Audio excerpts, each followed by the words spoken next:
everybody, to the training, learning, and development community. Thanks for popping in this morning. I see that we've got Hank and Kestia, and of course, Kara's in. Good morning. And we've got Alex here in the box with us for another certifications and certificate playlist. Oops, I said that backwards. It's certificates and certifications playlist. That was a hard one to name. Wicked. So yeah, good morning, everybody. Hi, Elizabeth. Welcome to the show. So we That's an ATD CFL member, by the way. Oh, there you go. Go. We're going to be talking CPLP to CPTD this morning. So thanks for coming in, everybody that's here. Let's just get started in this. We have just a bunch of questions. This is like I think the 5th episode in our series so far. We talked about graduate certificates, had some great conversations there. Then, this last week we had Deidre Welcome, who started talking about the actual certifications. And now we've got Alex in here, who is a chapter president in Florida of ATD. He also has a variety of certifications that I saw on his LinkedIn profile. So what I want to ask you about, Alex, first of all, just real quick, tell us a little bit about yourself, your journey in instructional design. Give us the quick lowdown. I know you've been on before. You've been on with Andrew Hughes, but for those of us in the audience and those on the podcast that don't know who you are and should, give us the lowdown. Absolutely, man. So, hey, first thing, thank you again for bringing me in here. Thank you for Kara and you guys to be running this and making it happen here. So my name is Alex Salas. I've been an instructional designer / trainer facilitator for the last 15 years. All of this started as a sort of a, like everybody else, you kind of land in the job. I was in the Navy. I was attached to Marine Corps units, and I was helping sailors study for tests. So that's part of what you have to do to promote. So that kind of sparked the need or the want to, continue to gather those aha moments, those aha moment points. And so as a military person, the first thing I did was look up, how do I get there? And so I went education-wise first, health education, bachelor's, and then master's in training and development. Then I have a master's in leadership, and then certifications came into play. So as you mentioned, several certifications. One of those is the CPLP, which is turning into CPTD soon. And as of 2 months ago, I started doing my own gig as an e-learning consultant. The name of a company and the name of my handles everywhere, social media, StyleLearn. And just past Monday, we just launched online academy for folks that want to become instructional designers, and it's all project-based. And I'm doing that with Aaron King, which you may know or not. Nice. Yeah. And it's e-learning launch. Is that what? Yeah. The e-learning launch. Yeah. And I saw a little bit, talk about that a little bit. Let's hear about that, because I'd love to introduce that. That part of you to our audience. Oh, thanks for that. Yeah. So initially, basically the whole conversation is, Aaron and I have both combined probably over 6 degrees. He has 5 master's degrees. I don't know, for some. He used to work in academia, so he got the opportunity to go for free. And I guess, if I got a gig like that, I'll be also racking up degrees. But we started looking at, both of us have conversations, and we also had something in common, was that we had a lot of teachers and a lot of folks reaching out directly to LinkedIn going, for mentoring. And, I started doing that. And then after a while, I was like, okay, well, there's a lot of people coming up here, and I'm putting a lot of time that, at some point it's just going to cap out. So how can we scale this out? So it's also not in a mentoring capacity, but more in a, organized capacity where you have a path directly into learning and development instead of learning what really matters, rather than saying, oh, I'm going to go get a master's degree. But guess what? When you graduate, you can't do anything. So, you can only talk about theory. You cannot develop anything. Right. And whatever you develop, it's never been anything impressive. I haven't seen any graduates coming out of any program that show me something that I go, wow. Yeah. It's great. So that's basically the whole thing about it. And we started with that approach. It's all project-based. We're going to have some courses in there, like course-based stuff, but it's going to be project-based. So what that means is if you want to know what to develop or what to do, let's give you a problem. Like, okay, we have an onboarding project that we need to complete. And that's what happens when you get to work, right? Yeah. Nobody goes, hey, can you develop this thing? No, Mhm. it's like, hey, we have this issue and we need training, or we need this. And then you figure out what you need. So it's pretty irrelevant to this playlist too, because one of the things that we learned early on in this series is that having a, like, say, a graduate certificate isn't enough. Like, having the certifications, having a strong portfolio is actually really, really important, especially if you want to increase your salary, if you want to be able to to have a competitive salary, find a new job, that type of thing. So that's important. Just to add on that, it's like today is a whole different world, guys. Today is a whole different world. So if your mindset is I have to get a corporate gig, I have to be, do the corporate ladder, that's great. You can do that, but a degree is not going to get you that. A degree is just going to be something you can use once you're in to kind of get promoted and to kind of get more money in your salary negotiations. That's how HR usually sees it. It's not nobody's ever interviewed me and go, so what do you think? Bloom's taxonomy versus Mager's objectives? Well, nobody's ever done that. Right. It's more like, okay, can we see some samples of your work? Mm-hmm. And that's what basically wins the game. Yeah. And of course, you got to be a good interviewer, but it's not like you're going to go right in there like, hey, hi. Well, look at my pretty pictures. And then and e-learning launches, let's see, teachers, veterans, and students, right? That's what you're primarily focused on. Yeah, we set up a discount. I mean, those are most of the people that reached out. They usually reached out. A lot of teachers, for whatever reason. Well, not whatever reason. I understand why. I mean, I would do it myself. Yeah. If I was only getting paid, less than whatever a trainer starts with, and all the, all the loops you got to jump through. Yeah. So, as you know, I also run Off the Cuff, which is ATD CFL's blog, and it's going to be a podcast. And in there, the next 2 episodes actually are going to be with teachers and giving their perspectives on that. So. Right, I love it. I've always really been interested, because I've been kind of in the the media part of the corporate L&D space for a really, really long time, but Nice. I don't have a lot of exposure to to the higher ed side, and so I've always been interested in that. One of the reasons why one of our audience members here, Kara North, is so compelling to me, because she comes from that world as well. Yeah. So you've got 7 certifications, right? Let's see. I'm going to just read them off real quick. You've got your certified technical trainer from CompTIA. Let's see. You have another one, an A+ one from CompTIA. You've got 3 Microsoft certifications: MCPS, MTA, Microsoft Technology Associate and Databases. You're also a certified Scrum Master, and then of course you've got the CPLP. All having that many, like what the amount of effort that it takes to do that. I mean, is that something that you just have to consistently, just be challenging yourself to make sure that you have certifications? Is that your mindset, that that's how you pursue your professional development?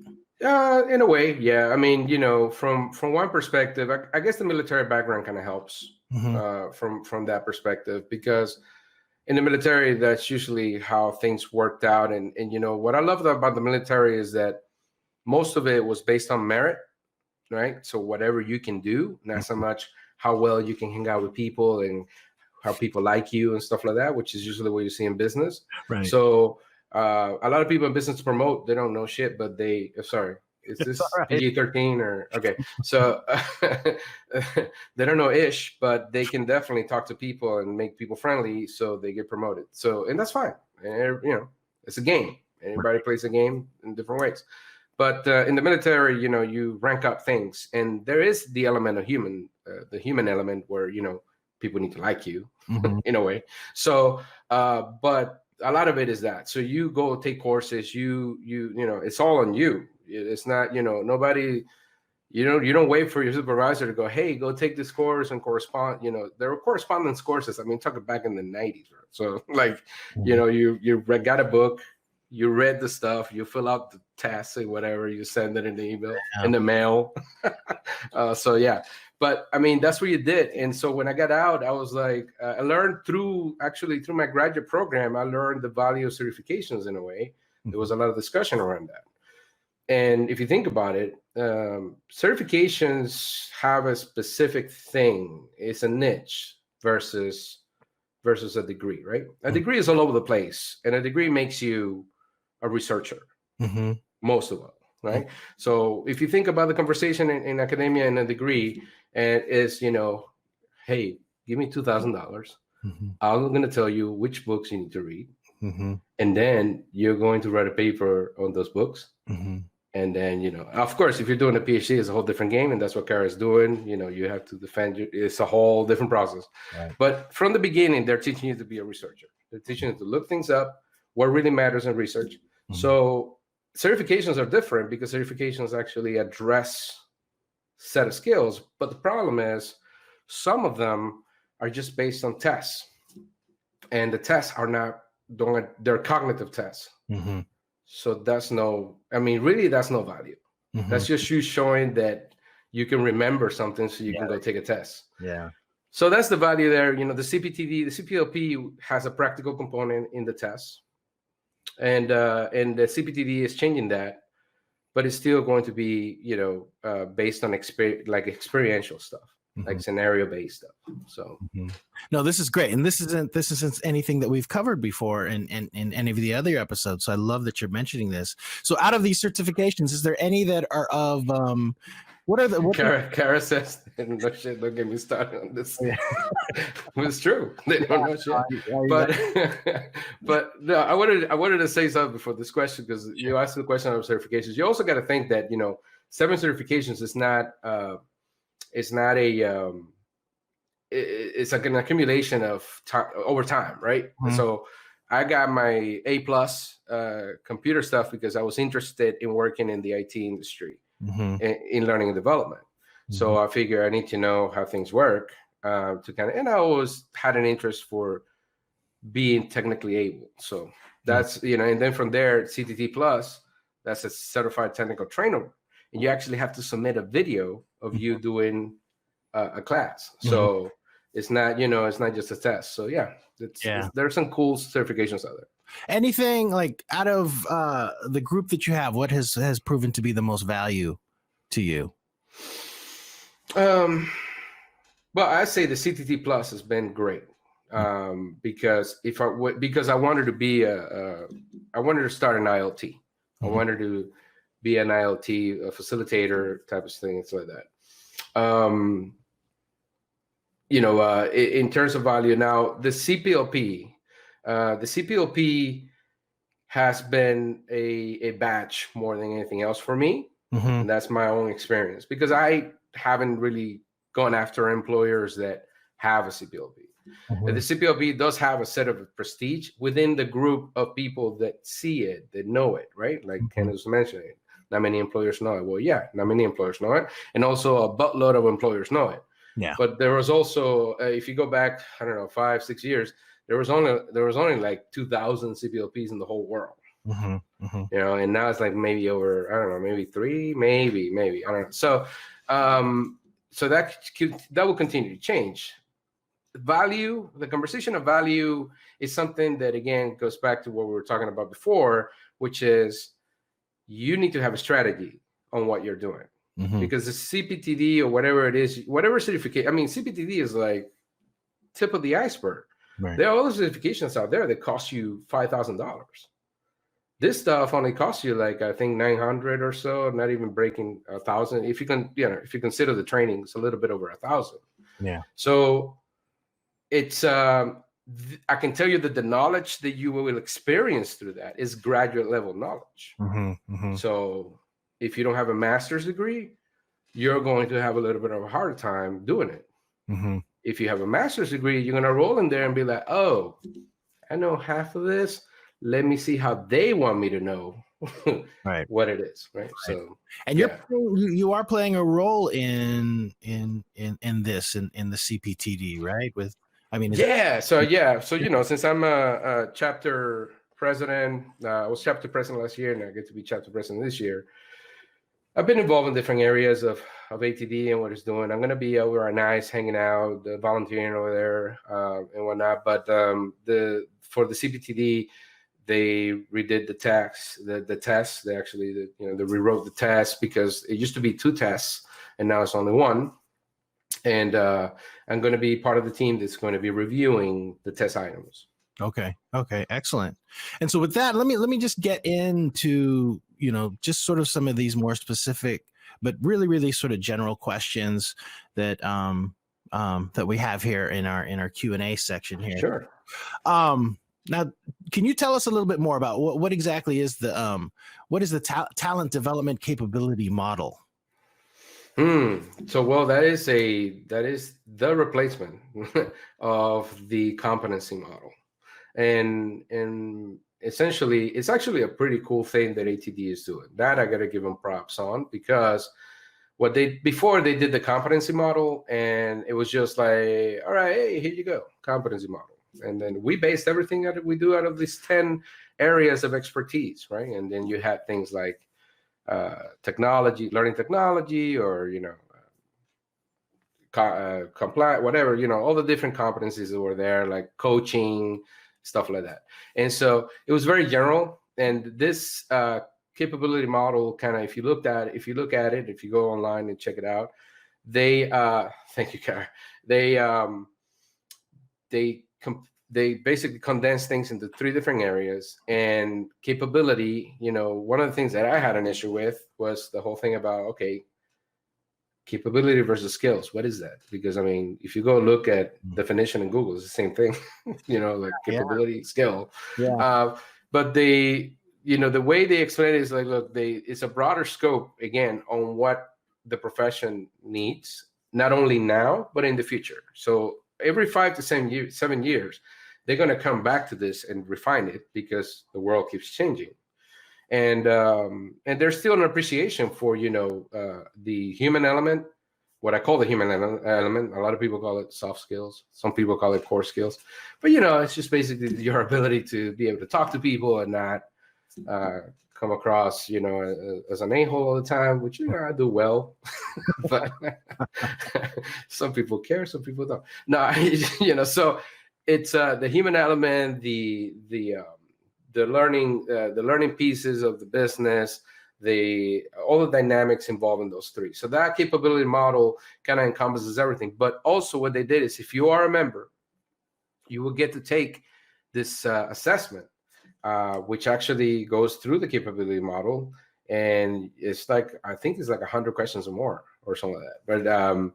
But I started, and I kind of stop in the middle, and I need to go back and finish it. And I know Dan Hurt, who I just was in their podcast, in the Mosby podcast, he took it, and he's going to interview Maureen in his podcast for that, who was the director involved in the whole thing. So yeah, capability model is the new way that ATD is looking at the way you should be always targeting yourself professionally in the professional development, to continue in the continuum of, remaining relevant and being hireable, if you think of it. No, so, that's great. And Kara has a great question that she just added to the QA, where she's asking that, wait, let me just click this here. The new capability model has this statement: skill in developing artificial intelligence, machine learning algorithms, augmented reality, and mixed reality that are ethical and free of bias. And she's asking, so who is doing that in L&D, and is that 100% L&D?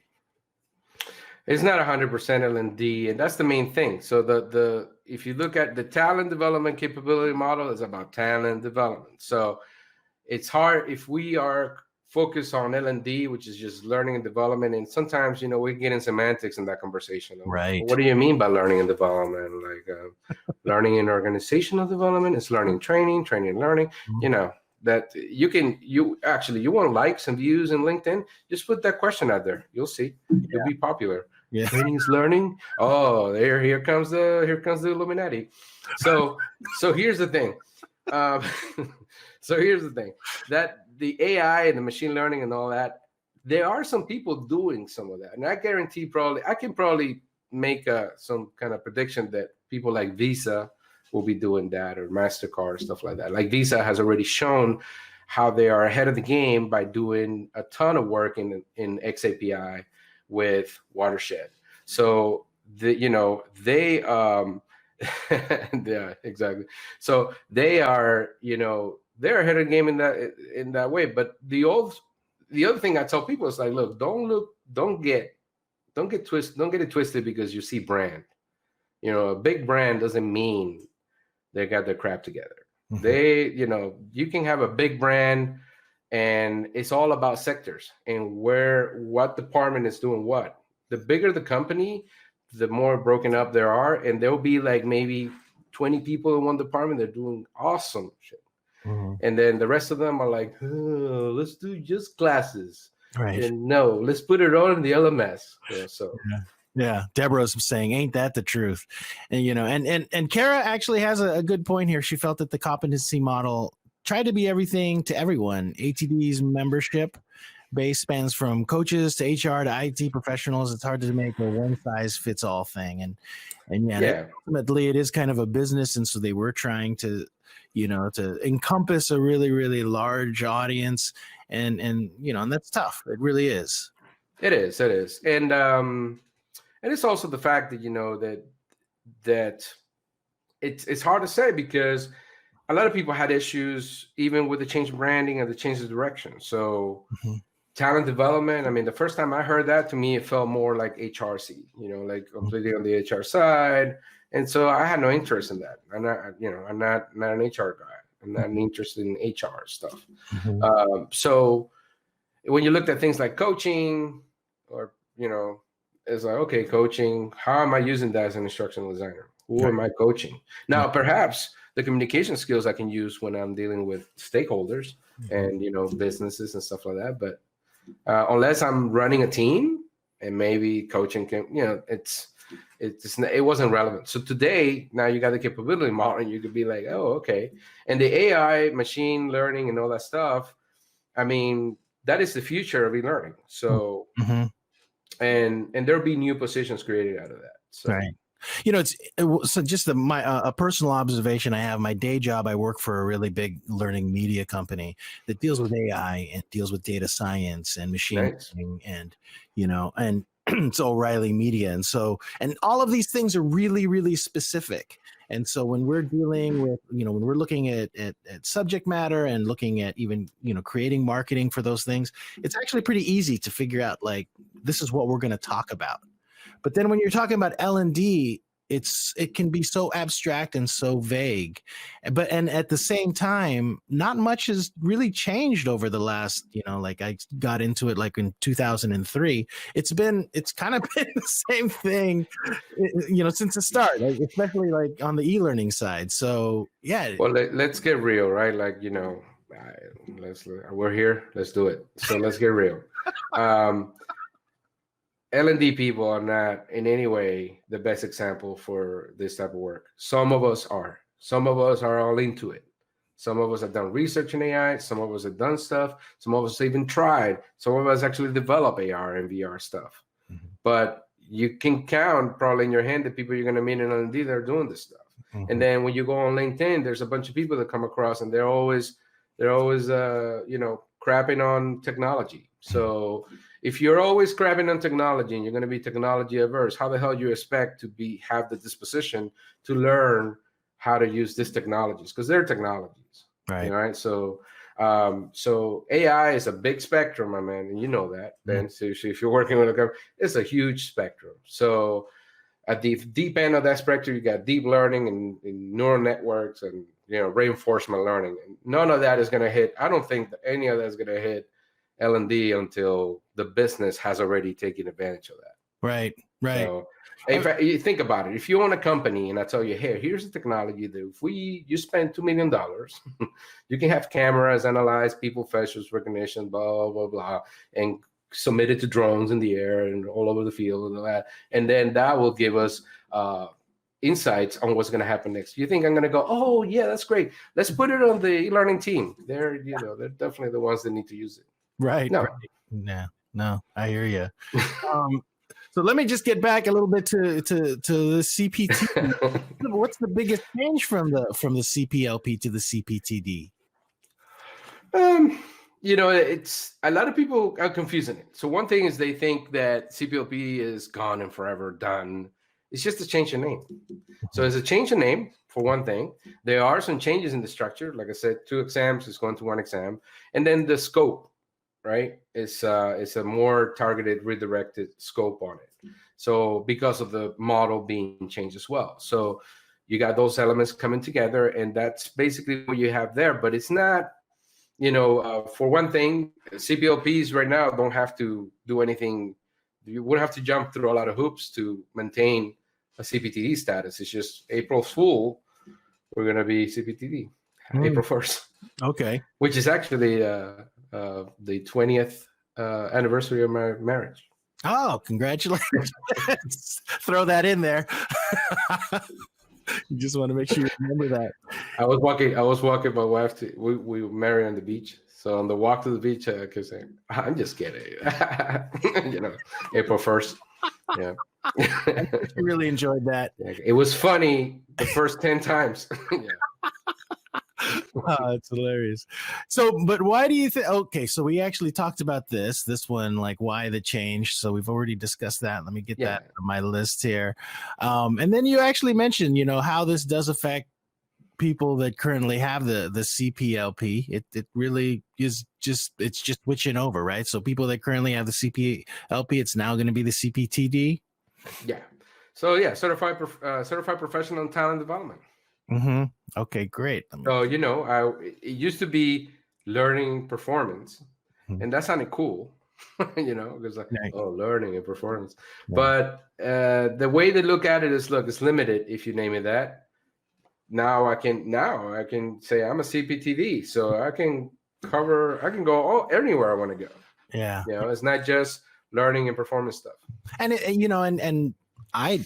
it's probably going to just continue to evolve, right? Who knows, like in a few years, it's could really change names, because, that's what it's all about nowadays, is just, is just change. And let's see, Kara's asking, so why should folks care about the capability model, and what's the value for them?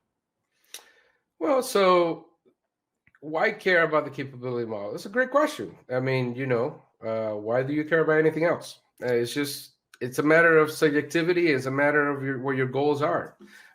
If you want to be hot in the ATD realm, and you want to be noticed in the ATD realm, right?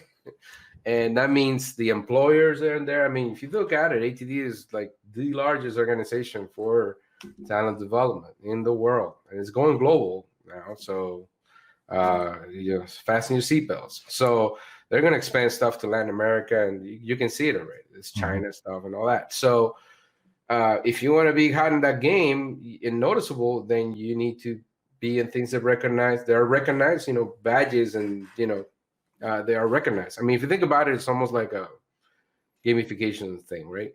You can have a badge that means nothing, and people are not going to give a crap about it. Right. And then you can have a badge that means something, and then you'll get the retribution for it. But the key thing is, you can't be like, oh, so if I go get this, I get a job. No, it doesn't work that way. Mm-hmm. You get it, and then you still have to have, the skills needed and what stuff. And that certification process may give you skills that you don't have now. Yeah. Alex, I just want to say you are probably the most real guest that I've ever talked to. This is awesome. I just really am enjoying this conversation. I can't imagine having you and Andrew in the same room at the same time. Oh, well, we did it once, and you know how it went. So. Yeah. So let's see. So Candace was asking, and we talked about this a little bit earlier, since CPLP is already not especially well known by potential employers, how is ATD marketing the change and its implications for employers?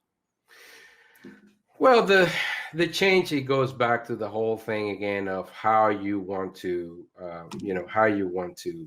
get involved with it. I mean, if you think about it, ATD is a huge working machine in all areas, and it's a business. Mm-hmm. So don't forget that, right? So it's a business and it's making money. So from that perspective, they're going to market the crap out of it, but they're as marketing it is, they're going to market it where it needs to be targeted at. And there are things that, I would never say this about any organization, no matter how involved I am in. ATD is not the the solid golden standard of everything, and e-learning guild is not, and none of those guys are.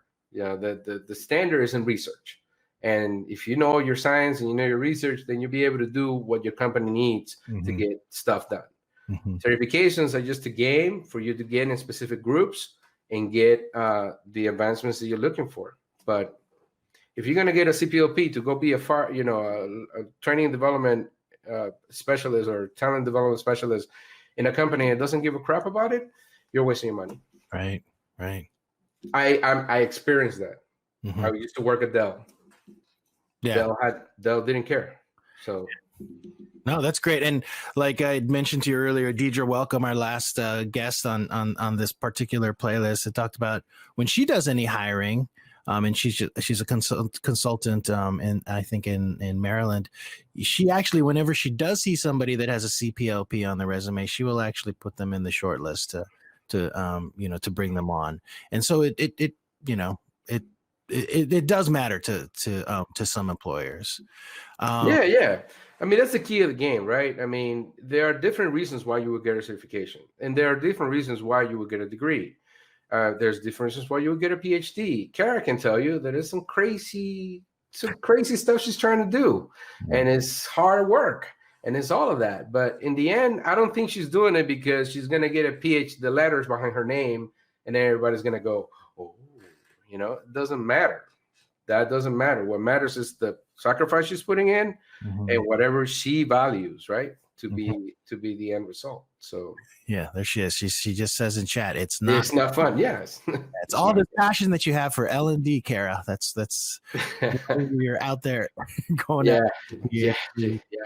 So Elizabeth is asking, how will the CPD help me in my career as an instructional designer? And so we've already covered a little bit of that more, but maybe you can just elaborate. How will it help, Elizabeth, as an instructional designer? Well, so it's on a personalized level, because I know Elizabeth very well, and she was 2019 Member of the Year for ATD CFL. I would say that Elizabeth is currently working in an environment where she works directly with the government.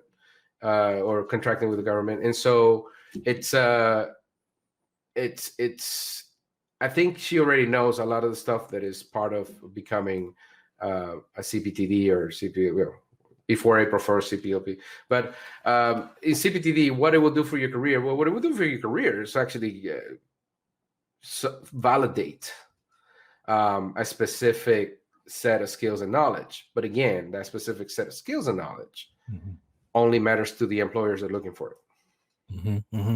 So that's the other thing. Now, on a personal level, you may find things you didn't know about, and you may, you may learn new things. No, I've heard, let's see, one of our guests was talking about how going after that CPLP was actually, it was challenging for her, and she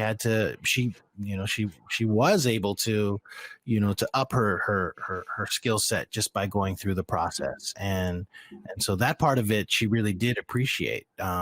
She met, she had a cohort that she worked with to be able to, to get through it. And, and that was kind of like a networking opportunity for her. And that helped a lot. Jack is saying that she has a CPTD, and it hasn't done anything for her. And I do think it really is dependent upon, like, just where you are in your. Well, yeah, because it's not going to do anything for her. I mean, what do people think? Like, and Jack can even answer this. Like, what do you think anything is going to do if you're going to go get it? What is the expectation? Right. I think a lot of people that I talk to, they always think like there is an equation, right? I go get this, so I get this. It doesn't work that way. It's not how it works. Now, if you hit when the iron is hot, if you hit on something trendy, if a lot of people right now are looking for design thinkers, and you get a certificate in design thinking, that might be the thing. Yeah. I don't know. But, do you need to do that? It all depends. But there's no equation there. I mean, it hasn't done anything for me. The CPLP has done nothing for me. I do what I get. But I can tell you, hey, I'm a CPLP. Or like Luis went back in my profile and said, man, you got seven certifications. Great. I didn't have to tell him that, right? Yeah. So Yeah, no, and that, I mean, you look at it, it's impressive on LinkedIn. And, you know, like I have an A+ from way back, you know, like 2002 or 2000, whenever I went to IT night school. And, but I never thought to list it, but, you know, I'm not really doing I don't do really IT stuff anymore. I'm just a computer nerd. But, you know, and here's another question I have for you. When you look at continuing your professional development, is certifications like something that is certifiable? Is that something that is more prominent to you? Like when you're after some new knowledge, do you like to see a certification attached to it so that you can prove that you know formally were able to do something? yeah, it's it is something that you can do, but the thing about it, look, is like it doesn't matter. It's even with degrees. Like, you know, you can talk to anybody right now that has a master's degree, and they probably learn stuff that I found to be not as credible. Because why? Because you go to colleges and teachers don't teach you the real stuff. They teach you what they think is the real stuff, right? So what they think is valid. So, you know, people be pushing Bloom's taxonomy up your head and still show you the 1956 diagram. And you learn that in your master's degree. So now when you go and talk to somebody else, that's what you're regurgitating, but you didn't do the research and then realize that it's the 2001 version that basically trumps everything that does. So, Yeah. you know, so you know, I ask you a question right now about theory and stuff like that. Are your degrees from a degree that you got 10 years ago? Right. We all know that if we don't practice what we learn, Yeah. we don't really learn. So. Yeah. And it kind of speaks to the point. I mean, you know, even like our last conference, we had a couple people there from Google, and they were. Jack said something about, let me see, like people in with the CT at the time did mine were the only people asking for it. Well, yeah, that's exactly. I mean, you know, that's what we've been saying here. Is a group thing, Jack. It's a community thing, Right. So, Yeah. Elizabeth's saying, I've had people say that seeing current certifications on a resume indicates that you're someone who keeps learning and improving. Great point. Great. mm-hmm, mm-hmm. Yeah, you can do that, but you know, I know I tend to think that today, if you have more to show, if you have work samples and things like that, banging portfolio, all of that, you know, could be just as easy. I mean, I got jobs just for showing a little demo on something. Yeah. So. It only makes sense. And I've heard that time and time again. It's just really people have been able to, you know, to move forward in their career primarily by their portfolio. That's like, and even when we're talking to the folks from Boise State in our second episode about graduate certificates, they were saying that, yeah, like a big part of their entire program is just building out that portfolio because that's how important it is. So it's funny because Jack is bringing up a comment about PMP stuff. Mm-hmm. And that's another thing. It's the same situation. PMP doesn't get you anything mm-hmm. unless you got employers that are looking for PMP. My wife is a PMP, mm-hmm. PMPI or whatever, certified. That didn't do anything for her, but there's a ton of project managers out there that don't have PMP and they're making over 6 figures. So it's all contextual. It's all in the groups and it's all what you're going for. Now, PMP is a lot of work and it's a lot of money.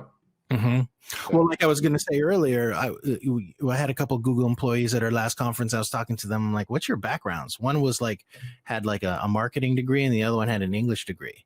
And they were, you know, high-level instructional designers at Google. And I think that, you know, I've seen that. I've seen that from people at LinkedIn. I've seen that from other Silicon Valley organizations that they don't even have formal educations you know, that are related to L&D, you know, per se.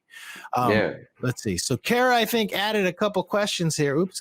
Let me see if I can get them. If my we're getting juicy over here. I know she's always got something going. Let's see. Will there be any additional materials available about the capability model? For example, the knowledge and skill statements are broad.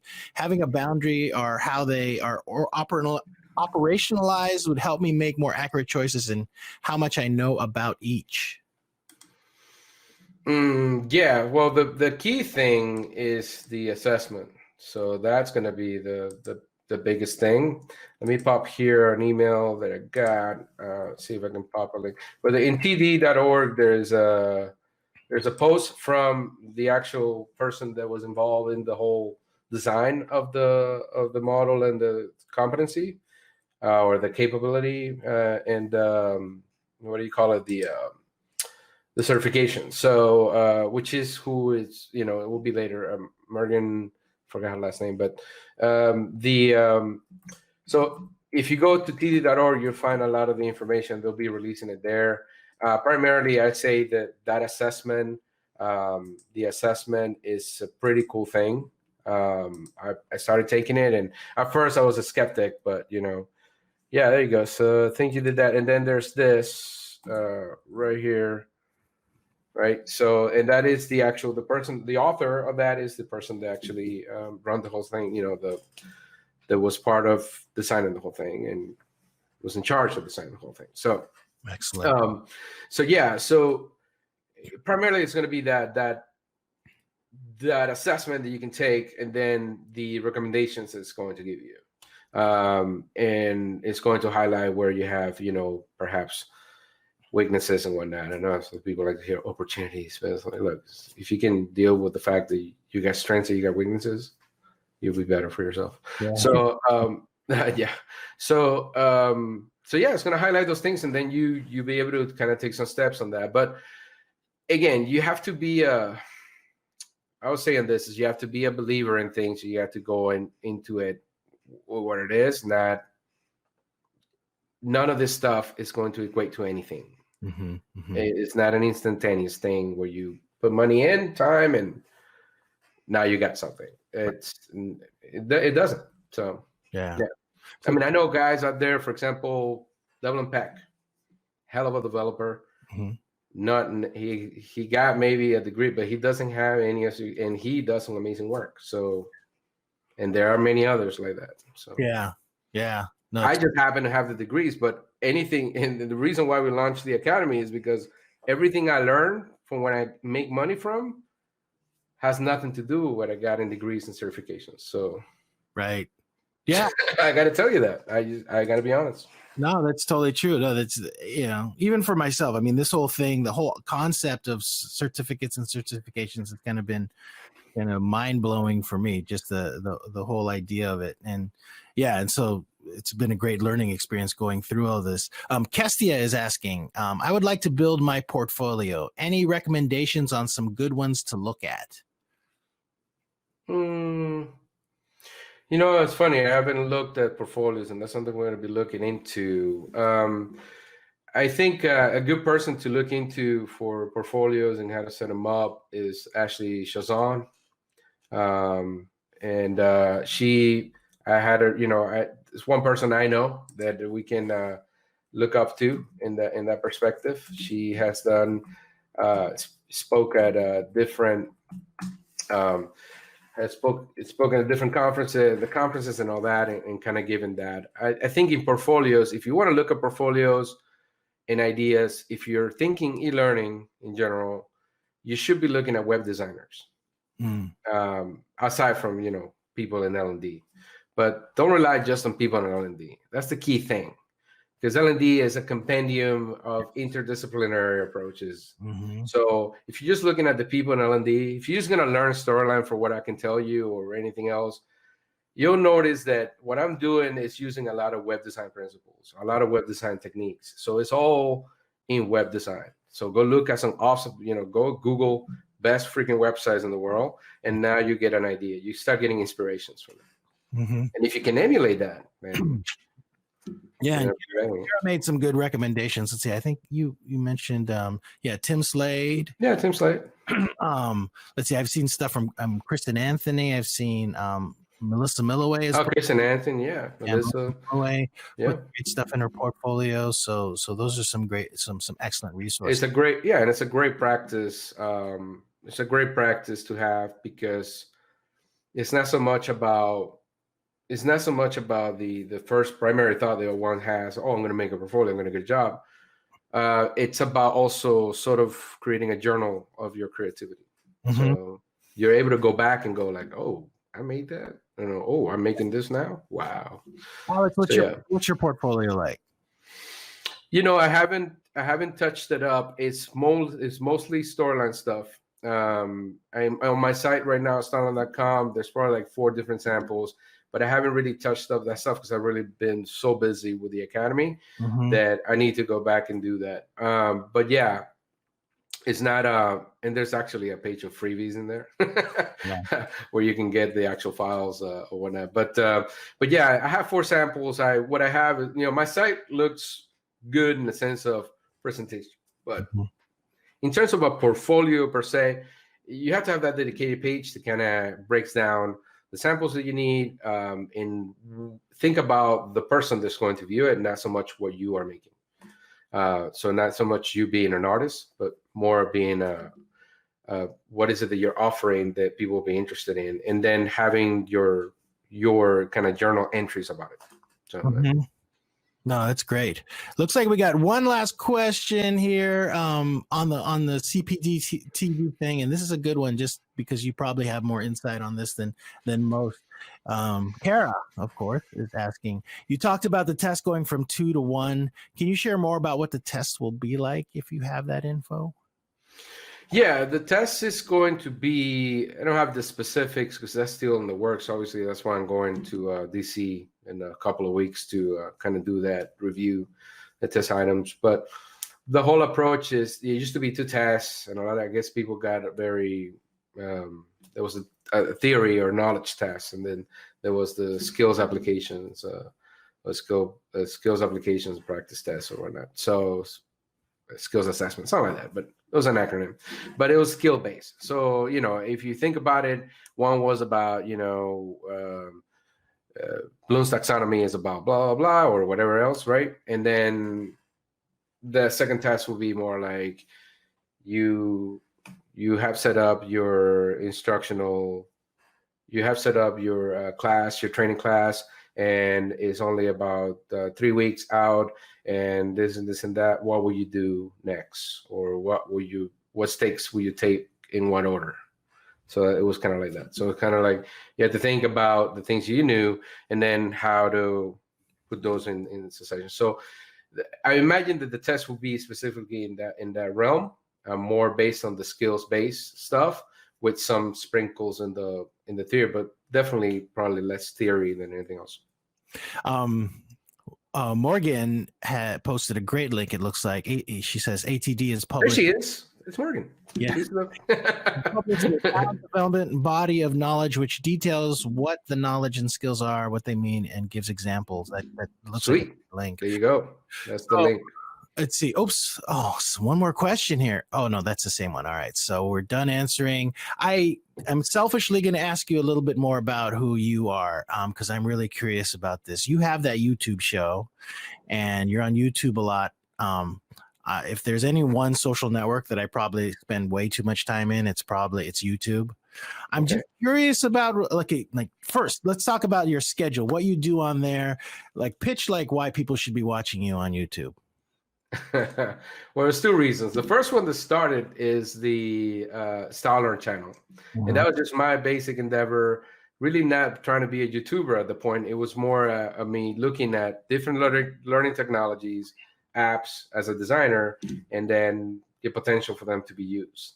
So I kind of give you, instead of just giving you links to like, hey, I found this 10 new apps, I actually go into the app and try to make something out of it, to kind of give you the feeling of what the user experience is like. And then there's a lot of storyline stuff, tips with custom coding and things like that. So that's the main thing. That's the value on that one. Some people reach out to me sometimes and they go, hey, can you show me how to do this stuff? And I go, okay, I'm going to make that a video. Yeah. So the other one, off the cuff, is basically what happens out of the chapter, what happened probably a year and a half ago. And it was it was an interesting project because nobody wanted to do it. From the chapter or anybody else. I was like, yeah. And so I was like, well, I believed on it, right? So, and my thought was, I'm going to just do it as a promotional digital marketing to bring the speakers that we're going to have to kind of just do like a trailer, kind of like talk to them before the presentations and doing that. Well, that led to me going like, well, what if I ask this person to talk? Would they talk? And so that's how we got to interview David Merrill. That's how we got to interview Lauren Anderson. That's how we got to interview, Don Norman, the father of UX. So I mean, it's been a beautiful surprise for me, and now it's I mean, we had 0 subscribers a year ago, and we're 259 or 257. So for L&D stats, and chapter stats, right, that's pretty good. If you're, and you're invested in it, you've got a green screen behind you, you've got lights, you've got a nice, microphone there. Yeah. So what have you gotten out of it? Like, it can't, it in a way that is kind of functioning a little bit as your portfolio, right?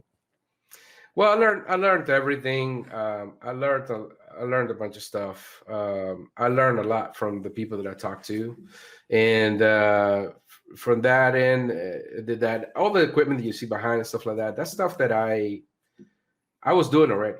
It wasn't because of the vlog. The vlog happened because I had this stuff. So like I have the equipment, and I have a disaster over here, but I have the camera, I have the boards, the lights, and that wall is actually painted green. So I got the best wife in the world.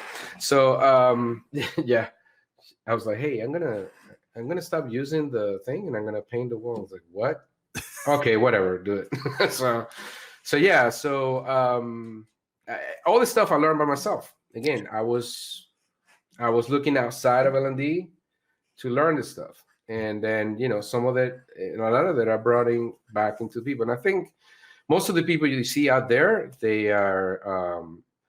know that. So he's more than dropping more knowledge in there, right? Yeah, let me read that out for our podcast audience. Morgan is saying, also just wanted to note that the new talent development capability model was developed from research based on more than 3,000 talent development professionals around the world. Mm-hmm. What is in the model is directly related to that research and what the field told us they needed to know and do. Mm-hmm. Yeah, that's good stuff. Excellent. Yeah.